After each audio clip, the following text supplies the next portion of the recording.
Well, for the Communist Party of China's General Secretary Xi Jinping, the past 5 years have been a period of sweeping reforms and daunting challenges. Experts say his new policies and decisions have dramatically transformed the country. He's at the core of the ruling party, and with its National Congress opening on Wednesday, he looks set for a second term. CGTN's Han Bin wraps up his major achievements and looks at the key tasks ahead. Heading for a stronger China with a new leadership. When Xi Jinping came to office 5 years ago, he made a big promise. We'll continue to strive for the great rejuvenation of the Chinese nation. This great responsibility is for the responsibility of the people. Xi soon used the China dream to inspire people and provide hope. He aims to achieve a historic height with a strong leadership. Decades of fast growth have created huge problems. An irrational economic structure, a widening wealth gap, diminished social justice, and damage to the environment. To deal with those challenges, Xi relied on deepening reforms. His first trip outside Beijing as the top leader was to China's first special economic zone, Shenzhen. The reform and opening up policy is a correct decision. We will be unswervingly walking on this path with new approaches and high levels. Xi's priority is to maintain growth, as economic performance is a key measure for good governance. But China's reforms have entered deep waters. Any change should come from the top, and this could mean challenging entrenched interest groups head-on. To deliver change and maintain stability is a difficult balancing act. One of Xi's groundbreaking reforms is the redefinition of the government and the market. It was a major decision to depart from a planned economy. Reform can be regarded as the igniter. We need to take more effective measures to launch the innovation engine at full speed. To boost stability, Xi put a priority on ending poverty. He asked the party officials to stay true to the mission and go to the grassroots to win the people's trust.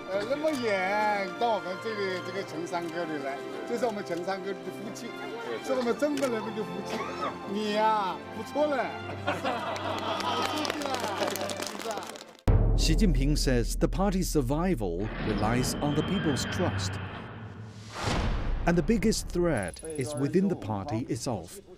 He has waged a ruthless war on corruption, punishing more than 1 million officials at all levels, and established new guidelines. We must do what we must and punish those who deserve it. If we didn't dare offend hundreds of thousands of corrupt people, we have offended 1.3 billion people. China is now playing a bigger role on the global stage, from providing solutions to boosting globalization to its exercise of soft power by spending billions of yuan in global investments. Whether or not China's road of socialism with Chinese characteristics is good depends on the fact and will be judged by the Chinese people rather than those wearing blinkers with their subjective assumptions. The CPC members and the Chinese people have the full confidence to provide China's solutions for the exploration of better social systems for mankind.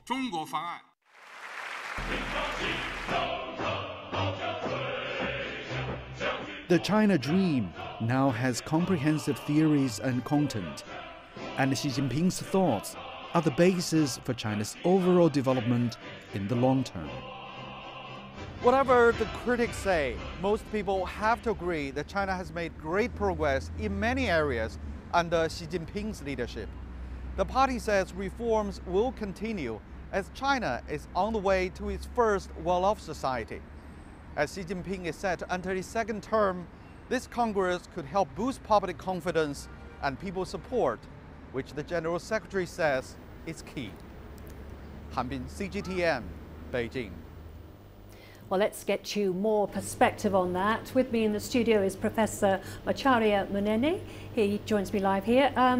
You're an international relations expert.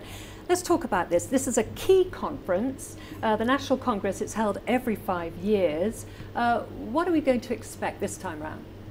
Well, there will be the consolidation of President Xi Jinping's vision as to what it should be. I think we expect some changes in terms of personnel at the top. Maybe the new blood that we're going to be... 10 have been dismissed, have they not? 10 people? About 10 people. And that will be elevated. And for preparation for the kind of grooming, grooming of future leaders. But mainly it is the consolidation of President Xi's vision about China and about the world. Can you describe briefly what that vision is? Well, at the global level, you have this one road, one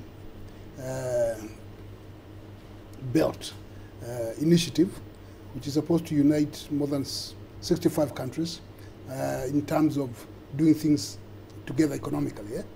There is also that thing he keeps on emphasizing, common destiny of the world. So when you have common destiny with common economy, then the assumption is that there will be promotion of peace. People will not be fighting because they have something in common.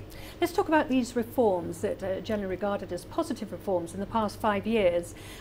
What can Africa expect? What can it learn from China?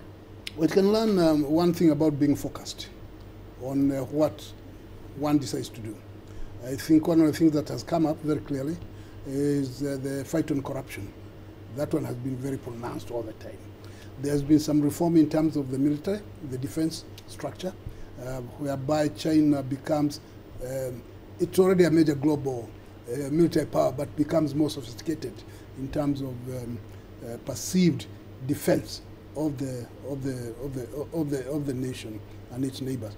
Then the projection to be seen to be friendly to every country that it deals with, such that it is not seen to be a threat. And if it is not seen to be a threat, then it's very accommodating, and they can get along with all those things. So that perception is clear, and what you have with President Xi is effort to project China positively in the world. That will continue. Let's talk about the relationships with Africa. China aims to develop mutually beneficial relationships with its partners. How has this particular position helped Africa grow economically? Well, it's the opening up of various parts of Africa in terms of infrastructure, the roads, the railroads, which increases economic activities and therefore the wealth. It also increases interrelationship, countries linking up with each other because it's making the movement easier and all those things. So the economies of Africa, which have been, where they have been properly planned in link with the Chinese, they have been improving. So what we expect is that this will continue, and as long as both sides are clear, the African country can expect to have a steady partner in China. Okay, well, thank you very much for your analysis of the situation. Professor Macharia Munene, thank you.